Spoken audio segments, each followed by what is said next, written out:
La cábala es una de las formas de misticismo más ampliamente extendidas. Sus seguidores creen que la decodificación de sus textos antiguos revelará las respuestas de los grandes misterios de la vida. En el siglo XXI, algunas celebridades como Madonna o Britney Spears han emprendido una interpretación moderna de la práctica.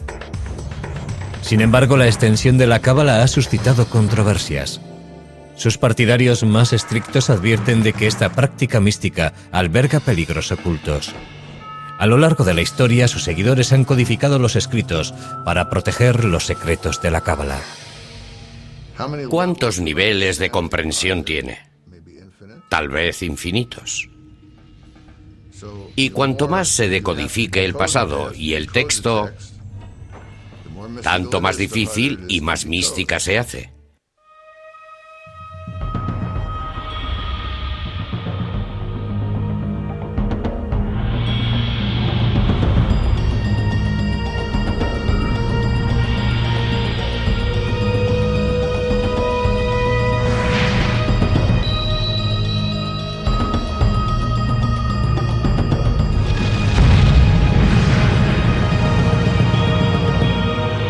Descifrando la historia. Los secretos de la cábala. En Babilonia, a principios del siglo VI a.C., un joven israelita llamado Ezequiel tuvo una visión.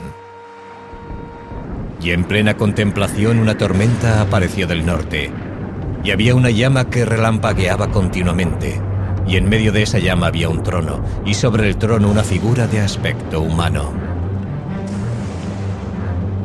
Ezequiel creía que había tenido una visión del cielo y había visto a Dios sentado en su trono. Esta visión cautivó a un grupo de místicos judíos. Tenían la esperanza de que estudiando esa imagen podrían ver a Dios ellos mismos y fundirse con el espíritu de la divinidad. Los judíos que persiguen una experiencia mística intentan recrear la experiencia de Ezequiel, y aquello se convirtió en el modelo de la mística judía hasta la aparición de la cábala.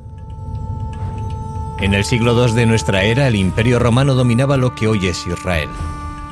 Los judíos que practicaban su fe de manera abierta eran asesinados u obligados a exiliarse. Fue entonces cuando muchos judíos recurrieron al misticismo para tratar de comprender la voluntad de Dios.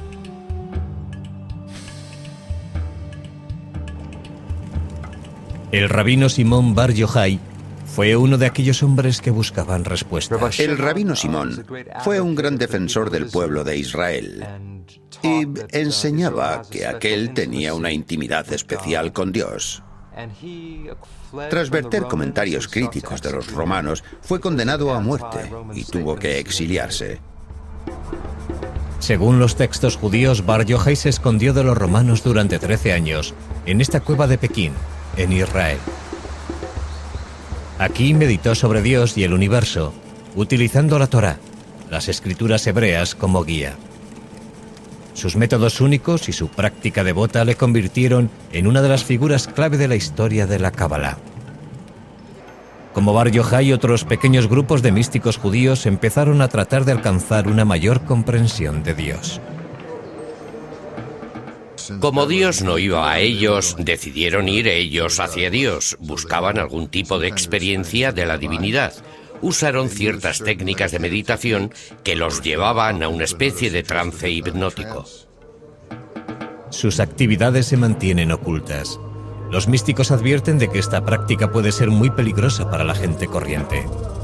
Antiguas leyendas hablan de novicios que enloquecieron o incluso murieron por no estar preparados para enfrentarse a las poderosas fuerzas espirituales que se desencadenan. Si no eres lo bastante puro y modesto, Dios puede no aceptarte y puede que no permita que se realice ese viaje. Los místicos creen que a través de la meditación pueden alcanzar una visión de Dios como la que experimentó el profeta Ezequiel. En esa visión, la entrada del cielo está bloqueada por una serie de puertas. Los místicos deben atravesarlas antes de alcanzar a Dios. Las entradas están guardadas por ángeles amenazadores que no permiten que los indignos entren en el cielo. Antes de poder avanzar, los místicos deben aprender los complicados nombres de los ángeles y deben repetir cada uno de ellos un número exacto de veces.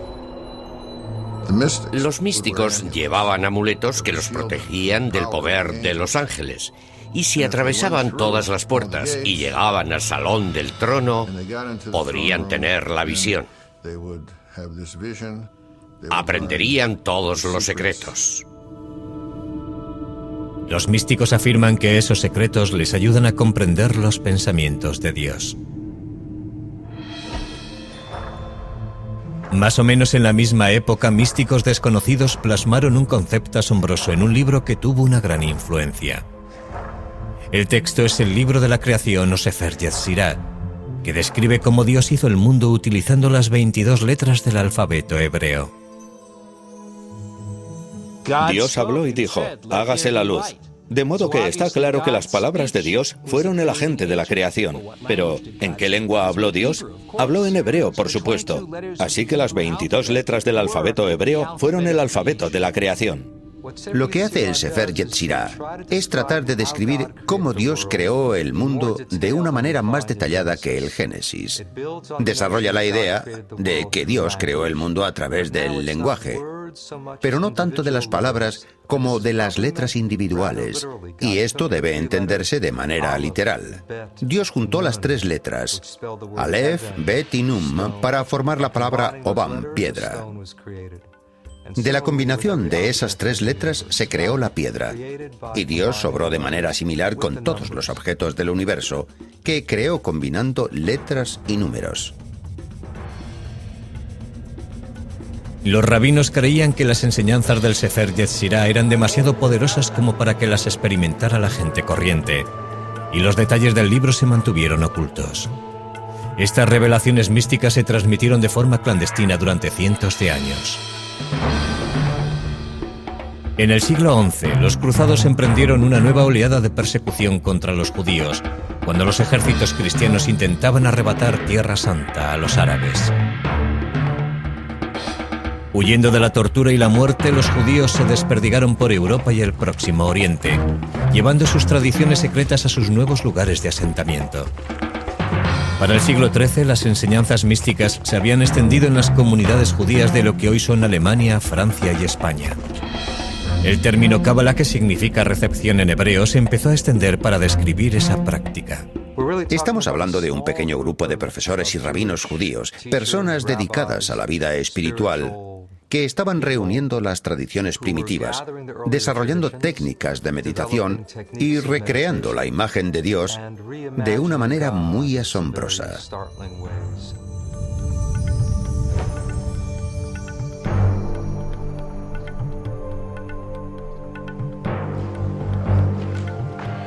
Uno de los acontecimientos más significativos de la historia de la cábala se produjo alrededor de 1280, cuando un rabino español afirmó haber descubierto un nuevo texto misterioso. Este pronto se convertiría en el libro individual más importante de la cábala. Se llama el Zohar, que significa brillo o esplendor en hebreo. Es verdaderamente la obra maestra de la cábala. Las ideas del Zohar son muy radicales y asombrosas. Escrito en su mayor parte en arameo, sus páginas están llenas de símbolos arcaicos y lenguaje erótico. La excitación inferior produce una similar excitación superior. El hombre y la mujer se unen, el deseo triunfa, los mundos son dichosos y arriba y abajo reina la alegría. El autor del Zohar sigue siendo un misterio aún hoy en día. Muchos cabalistas piensan que el rabino Simón Bar Yochai recibió la inspiración divina para escribir el Zohar cuando estaba retirado en su cueva en el siglo II.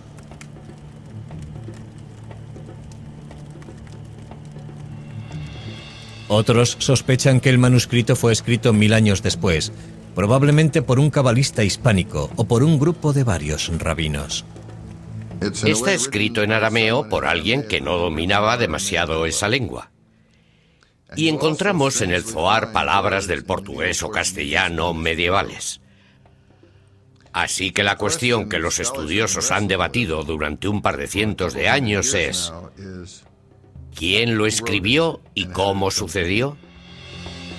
Pero el mayor misterio del Zohar se encuentra en el interior de su texto místico. Hay que trabajar mucho para descifrarlo. Y por eso resulta atractivo, porque este hermoso juego te hace participar, mostrando y escondiendo. La decodificación de estos complicados pasajes promete una mayor comprensión de Dios y de su relación con los humanos. El Zohar ve la Biblia en realidad como un código secreto. Cada acontecimiento del Zohar, cada pieza narrativa, cada ley bíblica nos dice algo no solo de lo que sucede en la tierra, sino también de la naturaleza interna de Dios. Los cabalistas creen que si pueden descifrar el Zohar con éxito, podrán desentrañar los misterios del cielo y la tierra. Uno de esos secretos es una asombrosa revelación sobre el cuerpo de Dios y su sexualidad.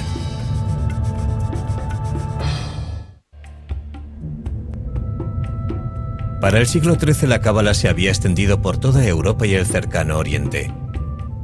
Pero aunque la cantidad de judíos que estudiaban la cábala crecía, sus secretos permanecieron celosamente guardados. Desde entonces, los estudiosos han investigado las formas de revelar esos secretos.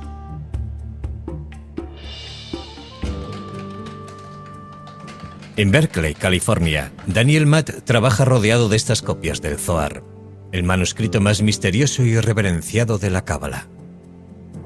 Su estantería está llena de versiones y comentarios en arameo, hebreo, inglés y francés, procedentes de bibliotecas de todo el mundo. Espera poder completar la primera traducción inglesa del Zohar basada en los textos originales en arameo. Este ambicioso trabajo es el más reciente intento de comprender un libro que ha desconcertado a los eruditos durante más de 700 años. Yo no quiero arruinar el misterio de las cualidades extrañamente crípticas del Zohar, pero estoy intentando hacerlo accesible al lector contemporáneo. El Zohar es posiblemente el texto judío más difícil de traducir. La mayoría de sus alrededor de 2000 páginas están en arameo, una lengua antigua que debió de utilizarse para complicar aún más el proceso de decodificación. En la superficie, el Zohar es una novela que sigue al rabino Simón Bar Yochai y un grupo de rabinos en un recorrido por lo que hoy es Israel. Vagan por las colinas de Galilea compartiendo sus enseñanzas secretas y topándose de vez en cuando en su camino con extraños personajes. Los cabalistas creen que la historia esconde pistas que pueden explicar los significados de la Torá, las escrituras hebreas. Repasando el libro del Génesis pueden encontrarse varios ejemplos. Aquí el Zohar le da la vuelta al relato tradicional de que Dios expulsó a Adán y Eva del jardín del Edén.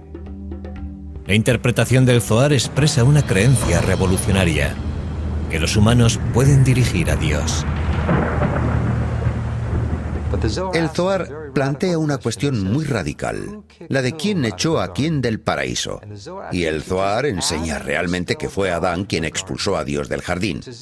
Es como si aún viviéramos en él, pero no nos damos cuenta porque hemos expulsado a Dios. Hemos perdido el contacto con la dimensión espiritual y nuestro reto es recuperar esa conciencia, esa intimidad con la divinidad. Cuanto más ahondan los cabalistas en el Zohar, más crípticas se hacen sus palabras. Tiene un sistema simbólico muy rico. Es un medio deliberado de mantener el Zohar al alcance solamente de las élites. Sus autores probablemente pensaron que solo aquellos que eran suficientemente espirituales podrían descifrarlo. El principal código simbólico del Zohar es el de los 10 aspectos de la personalidad de Dios, los 10 Sefirot. Una interpretación muy popular muestra estas características como un mapa del cuerpo de Dios. Los cabalistas creen que si pueden entender la anatomía de Dios, pueden aprender cómo funcionan sus poderes. Estos dibujos antiguos muestran que el cuerpo de Dios es similar al de los humanos. La parte superior simboliza la cabeza de Dios, que es el origen de la voluntad, la sabiduría y la comprensión. Debajo encontramos los órganos y extremidades, distribuidos simétricamente y que representan el amor, el poder, la belleza, la eternidad y el esplendor. La parte más inusitada del diagrama contiene imágenes de sensualidad. La novena parte de Dios, llamada el fundamento, el falo o la fuerza vital de procreación del universo. Pero según la Sefirot, Dios también tiene componentes femeninos. El elemento final, que suele recibir el nombre de Seyina, representa a la mitad femenina de Dios. Esta imagen ponía en cuestión la antigua visión de un Dios estrictamente masculino. Lo que encontramos aquí por primera vez es que este aspecto femenino, el consorte femenino de Dios, es también divino, es parte de la divinidad. Así que unir las mitades masculina y femenina de Dios se convierte en el objetivo de todo el sistema de las Sefirot. Y el Zohar describe esa unión en términos muy gráficos. En realidad hay una historia de amor en Dios y una unión sexual. Y ese es un elemento muy llamativo del Zohar que probablemente ha provocado una gran atracción en algunos aspectos. Este complicado sistema apoya la enseñanza cabalística de que los humanos afectan a Dios. Los estudiosos del Zohar creen que los actos humanos unen las partes masculina y femenina de Dios. ¿Cómo se unen las dos mitades de Dios? Por medio de la virtud humana, por el amor al prójimo, socorriendo a los pobres, guardando el Sabbat. Por medio de variadas órdenes rituales e intemporales, uno puede unir esas dos mitades de Dios. Podría decirse que así es como realizamos el potencial divino en el mundo. La idea de que Dios depende de los seres humanos choca con la creencia tradicional que lo ve como un soberano omnipotente. Nosotros, y esta es, en mi opinión, una idea extraordinaria de los cabalistas, tenemos la capacidad de alimentar a Dios, de influir en Él a través de nuestros sagrados actos. Y podemos influir en la disposición divina y favorecer que el flujo de la gracia divina llegue al mundo. Pero en esta relación los pecados humanos provocan el desequilibrio. En este caso, las fechorías humanas, las conductas poco éticas y las maldades de los hombres aumentan el mal cósmico y, de alguna manera, arruinan la armonía de Dios y estimulan el crecimiento del mal en el universo. Otra idea revolucionaria que encierra el Zohar es que incluso un insignificante verso de las Sagradas Escrituras puede revelar cómo piensa y actúa Dios. En el Zohar se lee la Biblia, no solo como una historia sobre los seres humanos, qué es lo que les sucede a estos, sino también como en un nivel místico, como la expresión de lo que sucede en la vida interior de Dios.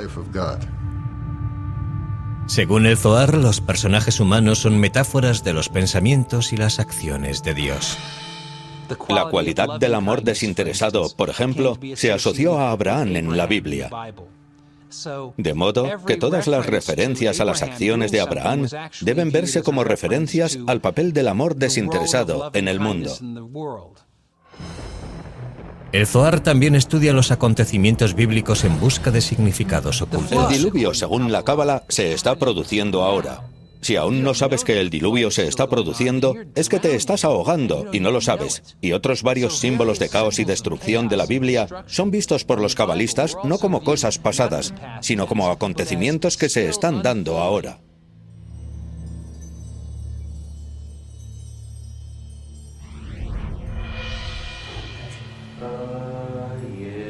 Mientras los místicos continuaban explorando nuevos misterios en el Zohar, otro cabalista hispano del siglo XIII ideaba un nuevo método y modo de unirse a Dios. La técnica de Abraham Abulafia contemplaba una meditación intensa y movimientos parecidos al yoga. Sus seguidores usaban ciertos movimientos de las manos y la cabeza para concentrarse en las letras de la Biblia hebrea. La idea más antigua es que Dios tiene muchos nombres y que esos nombres tienen poder absoluto. Abulafia quiso hacer una lectura de la Biblia, según la cual toda ella habla solamente de cómo Dios transforma los nombres y los verbos hebreos corrientes en nombres divinos. Uno de los nombres divinos que usó Abulafia es el nombre de 72 letras tomado de 3 versos del Éxodo. Cuando las letras de esos versos se combinaban de acuerdo con las instrucciones de Abulafia, formaban uno de los nombres secretos de Dios. A través de la meditación intensa sobre esas letras, Abulafia creía que la mente humana y la mente de Dios podían acabar uniéndose. Algunos cabalistas afirman que Moisés meditó sobre ese nombre para conseguir separar el Mar Rojo.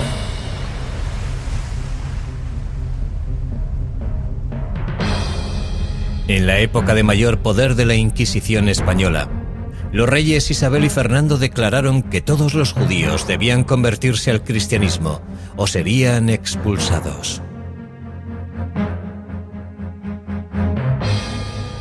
A lo largo de 1492, más de 100.000 judíos tuvieron que salir de España. Una vez más, la persecución religiosa favoreció la expansión de las enseñanzas de la Cábala. Un siglo después, muchos cabalistas usarían sus técnicas para atraer la llegada del Mesías prometido.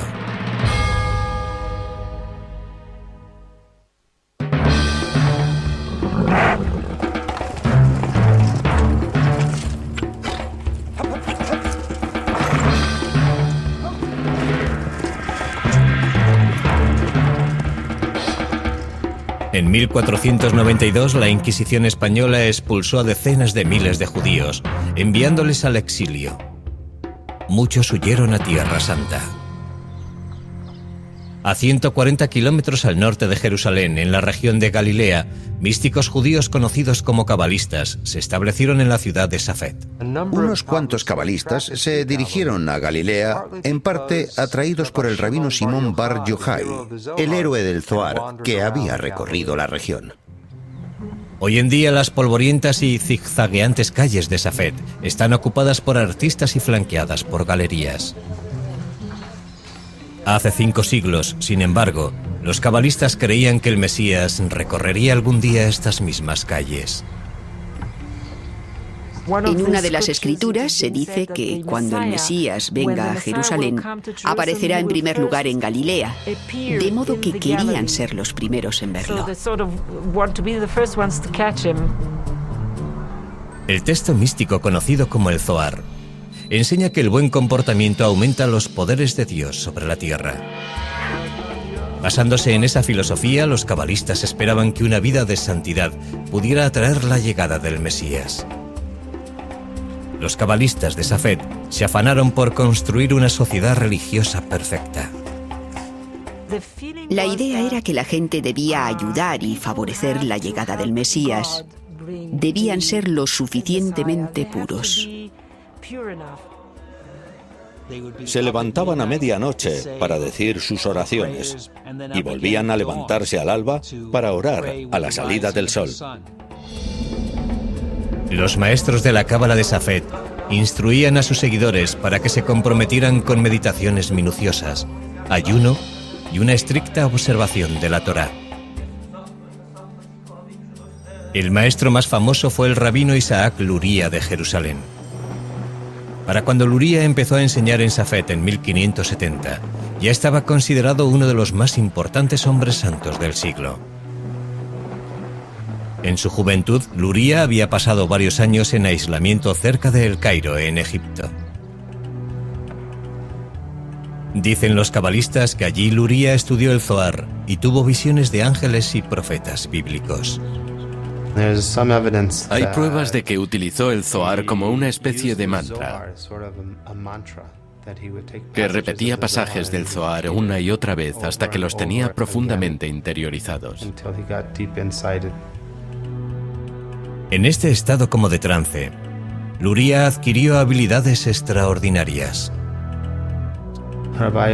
El rabino Isaac Luria podía mirar a la frente de una persona y leer en ella todo lo que le pasaba, como quien lee la palma de la mano. También era sanador. Podía describir las vidas pasadas de las personas y decir lo que debía corregirse. Luria creía que comprender las vidas previas de las personas podía proporcionar una mejor percepción de sus problemas actuales. Enseñaba una teoría de la reencarnación que afirmaba que cada individuo desciende de una cierta raíz del alma procedente de Adán y Eva. Uno desciende de Caín o Abel,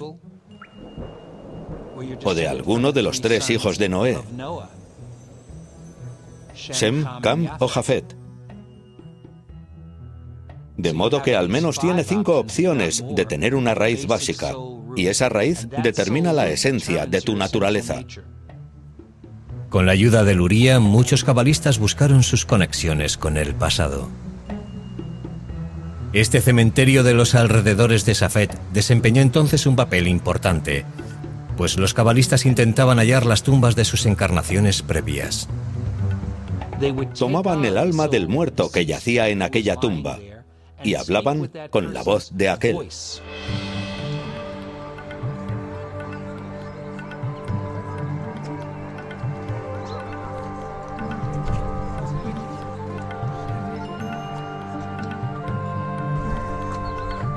Los rituales funerarios y las peregrinaciones continúan aún hoy en día en los alrededores de Safed. Aquí los adeptos se reúnen en la tumba del rabino Simón Bar Yochai. Algunos practican las enseñanzas de Luria. Una de las mayores contribuciones de Luria a la Cábala fue un nuevo concepto de creación. El mundo solo existe porque Dios necesita a alguien con quien relacionarse. Lo que implica que Dios tiene necesidad de amor y de relación.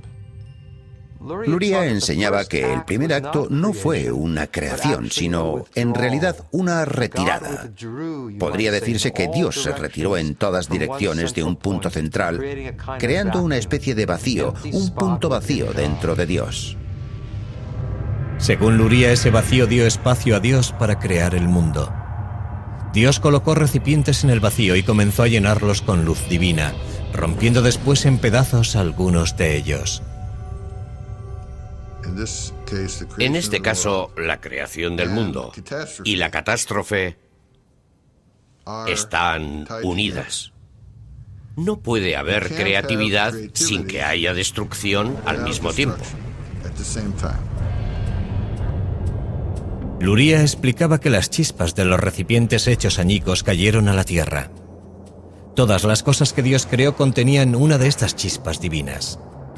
Según Luria, los humanos pueden hacer que estos fragmentos de espíritu divino se vuelvan a reunir con Dios a través de las buenas obras. Nuestras obras pueden reparar el mundo superior, y cuando todas esas chispas estén restauradas, uno obtiene la redención mesiánica. En 1572, cuando Isaac Luria murió de una peste, muchos cabalistas temieron que su muerte fuera un castigo por haber revelado secretos prohibidos. Fue un revés para las expectativas de redención. Desde entonces, Safed languideció hasta finales de siglo.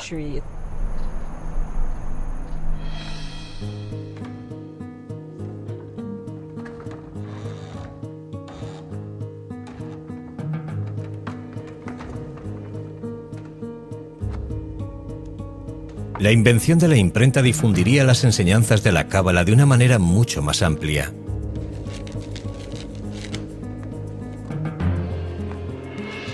Para la época de la muerte de Luria, ya había a disposición del público muchas copias del Zohar y de diferentes manuscritos de Safed.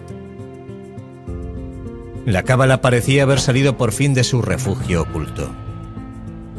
Para el siglo XVI, las ideas místicas de la Cábala habían alcanzado la mayor parte del mundo judío. Los seguidores la practicaban en toda Europa, el norte de África y el Próximo Oriente. En el siglo siguiente la cábala se extendería como un reguero de pólvora, pero en las manos equivocadas, sus enseñanzas tendrían consecuencias desastrosas.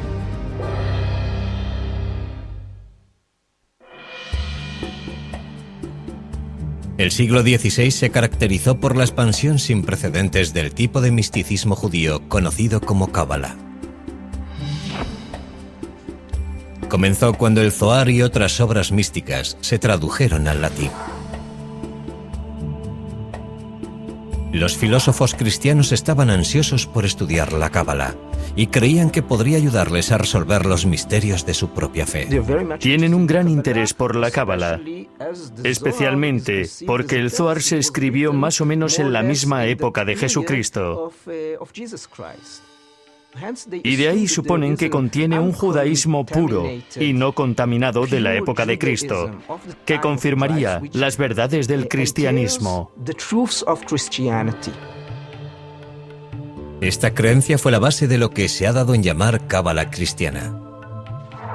Los pensadores del Renacimiento también usaron la cábala para comprender las obras de Pitágoras y Platón, cuyas filosofías reflejaban aspectos del misticismo judío. Algunos eruditos afirman que el filósofo Gottfried Leibniz, que inventó el cálculo, e incluso Isaac Newton estudiaron ideas cabalísticas. Yo no afirmaría que la ciencia moderna está basada en la cábala, pero sí es verdad que las personas que crearon la ciencia y la filosofía modernas tenían gran interés en ella. Mientras, la cábala estaba siendo estudiada también por dos hombres que inadvertidamente provocarían una de las mayores catástrofes de la historia de la cábala. Sabetay Zevi nació en Izmir, actual Turquía, en 1626. En su juventud, Zevi padeció repetidas pesadillas sobre ataques demoníacos y recurrió al Zohar en busca de respuestas.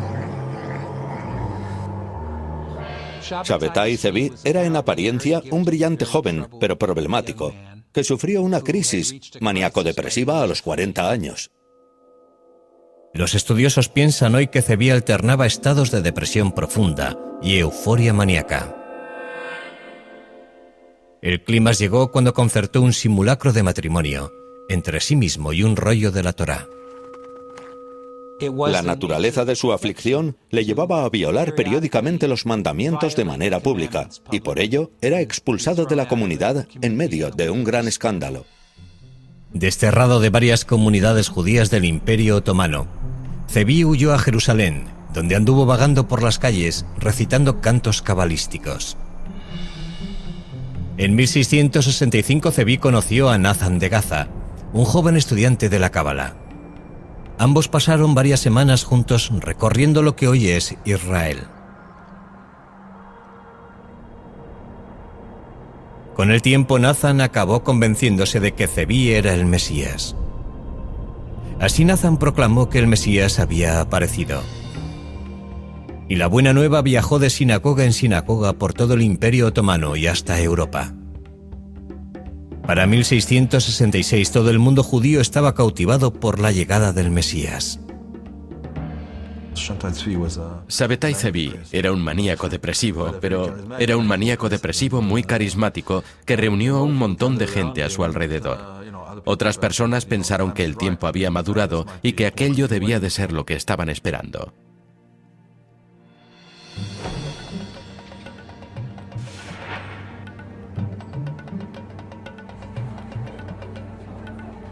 A principios de 1666, soldados otomanos arrestaron a Zevi y lo llevaron al palacio del sultán, en lo que hoy es Turquía. El sultán lo condenó a muerte por haber causado un tumulto popular. El sultán le hizo una oferta de las que hoy diríamos que no puedes rechazar. Es decir, o te conviertes al Islam o te corto la cabeza, porque si tú eres el Mesías y te corto la cabeza podrás volver a ponerla en su lugar. Si Sabetay Zevi estuviera buscando el martirio, habría provocado un fenómeno parecido al de Jesús. He aquí el Mesías que muere por su fe. Pero Sabetay Zevi tomó la salida fácil y se convirtió al Islam. Cuando Zevi salió del palacio del sultán convertido al Islam, un puñado de sus seguidores siguió su ejemplo y se convirtió también. Pero la gran mayoría de los judíos se sintió ultrajada. Los judíos acusaron a los cabalistas de herejía y culparon a la cábala de haberlos llevado por el mal camino. Yo creo que uno de sus mayores efectos fue convencer a la gente de que el misticismo era una mala cosa, de que el misticismo era peligroso y conducía a cosas terribles. Y es aquí donde se establecen restricciones cada vez mayores y más severas. ¿Y sobre qué gente puede estudiar la cábala y hasta qué punto debe extenderse? En la Europa oriental continuaron floreciendo unos pocos círculos cabalísticos, entre ellos el grupo cuya práctica se conoció como hasidismo. Un rabino y místico al que llamaban el Baal Shem Tov, o maestro del buen nombre, se convirtió en el dirigente del movimiento hasídico a principios del siglo XVIII. El Baal Shem Tov unificó otros círculos místicos que operaban bajo su ámbito, por así decirlo. Mientras que la cábala de los primeros tiempos estaba reservada para unos pocos selectos, el hasidismo tomó elementos de la cábala y los hizo accesibles a la gente corriente.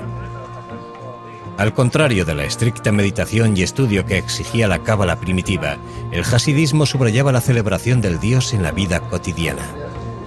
El hasidismo también animó a hacer un intercambio más abierto de las ideas cabalísticas. Hay un impulso democrático en el hasidismo.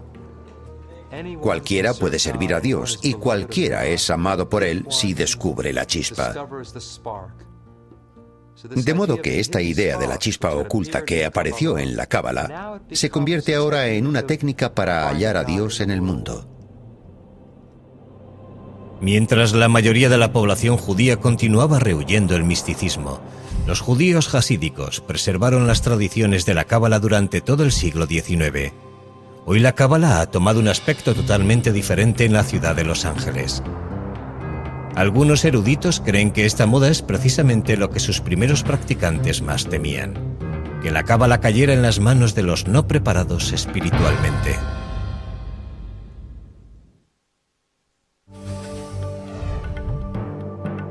La cábala consiguió una gran popularidad por primera vez a finales del siglo XVII.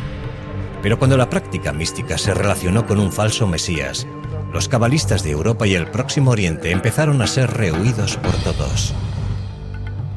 En los siguientes 250 años, la cábala permaneció en las sombras de la vida judía. En la década de 1930, un historiador alemán llamado Gerson Sollen redescubrió las enseñanzas del misticismo judío. Se pasó muchos años viajando por las bibliotecas de Europa y catalogando y leyendo estos manuscritos, algunos de los cuales no se habían siquiera abierto en décadas e incluso en siglos. Podría decirse que hizo que este material fuera accesible al mundo occidental. Cuando el Tercer Reich de Hitler extendió el terror por toda Europa, los judíos se encontraron tratando de entender la persecución, tortura y muerte a la que su gente tenía que enfrentarse.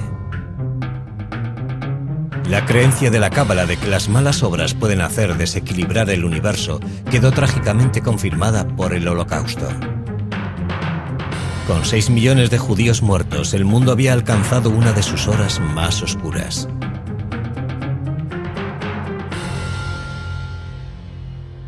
Sin embargo, los judíos y los cabalistas tenían también la esperanza de que el mundo podía ser corregido. En tiempos de crisis, en tiempos de sufrimiento en el que la gente trata de mantenerse en pie y satisfacer sus necesidades de orden, de comprensión y de realización, el misticismo puede proporcionar algunas respuestas a todo ello. En la década de 1960, la contracultura norteamericana exploró nuevos modos de acercamiento a la religión.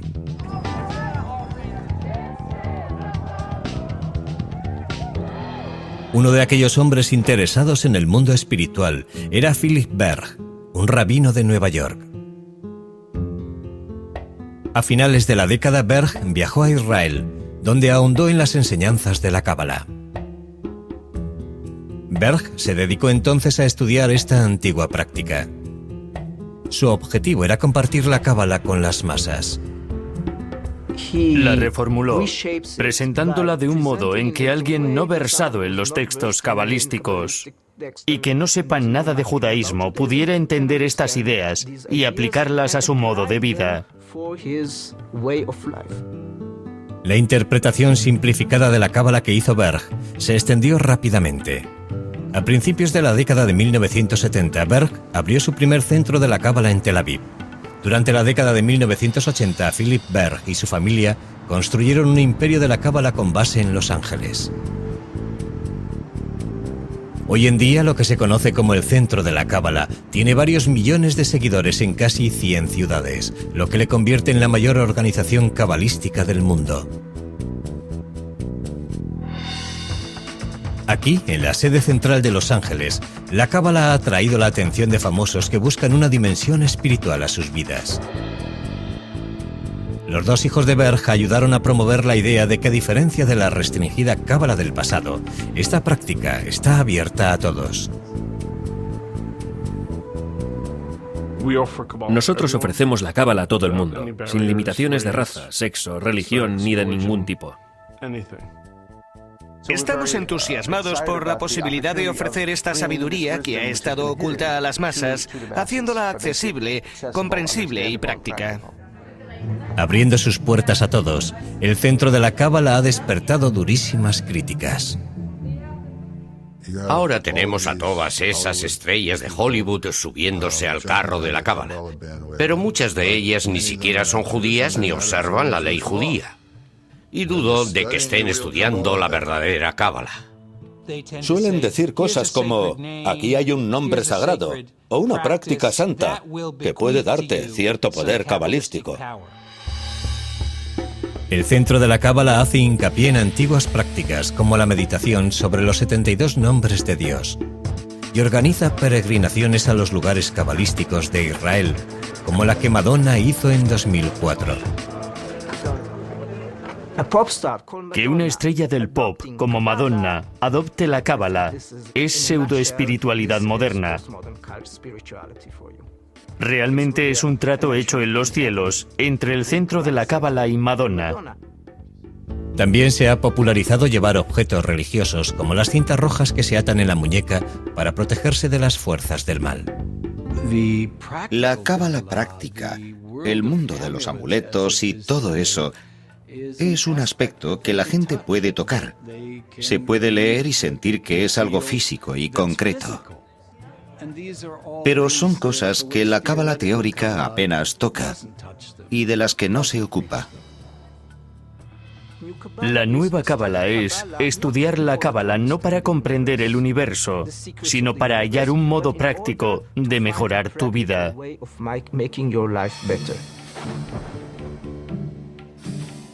La decodificación de la cábala ha sido un viaje místico muy complejo durante miles de años.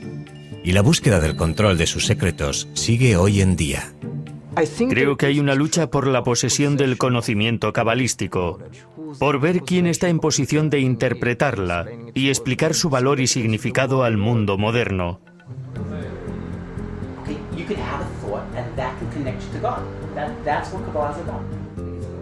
Hoy en día se siguen realizando profundos estudios de la cábala y se seguirán haciendo. Yo estoy seguro de que muchos de esos otros que no son sinceros acabarán pasando antes o después. Muchos seguidores dicen que incluso con una dedicación absoluta es imposible descubrir todos los significados ocultos de la cábala.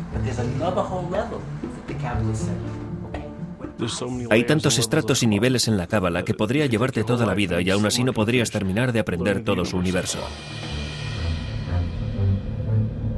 Esta sabiduría mística antigua seguirá sin duda revelando nuevos misterios al mundo moderno.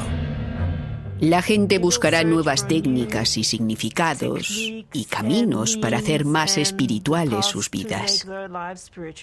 De modo que mientras exista la humanidad, existirá el misticismo. Es algo muy antiguo y muy cercano y contemporáneo al mismo tiempo. Y pienso que lo que hace tan fascinante a la cábala es que es al mismo tiempo nuevo y antiguo. Nos preguntamos por qué estamos en el mundo y cuál es la naturaleza de Dios. Y la Cábala trata de responder a esas preguntas.